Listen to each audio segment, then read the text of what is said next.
परवर्ती खबर हॉलीवुड जगत को शक्त झटका। आखि बुझिले लोकप्रिय कंठशिल्पी ह्यूमान सागर।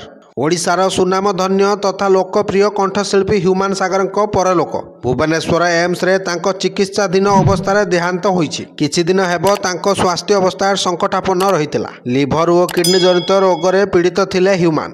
तांकु भेंटिलेटर सहायतार रखा जाइतला। तेणु डाक्तरंको शत चेष्टा परे भी ह्यूमान देहांत होईछि। तेणु ओडिया चलचित्र और आल्बम रे बहु रोमांटिक गीत भेटी देइथिबा ह्यूमान सागर घरे घरे परिचित। ह्यूमान सागर स्वास्थ्य पाई प्रार्थना करथिले लक्ष लक्ष फैन। अधिक चिकित्सा लागि तांकु राज्य बाहर को नेबा पाई योजना रहितला। एथिपाई राज्य सरकार को सहायता करबाकू आकुल निवेदन करथिले तांको माँ और स्त्री। सकाळु सर्वाधिक संख्यार आईनजीवी और जनसाधारण ढेंकानाल मुख्य स्टेशन रे पहुंची रेल रोक करथिले। परे NH 55 जातीय राजपथ अवरोध करथिले। बंद पालन जोगु विभिन्न स्थान रे हजार हजार गाड़ी अटक रही। Report Odisha news.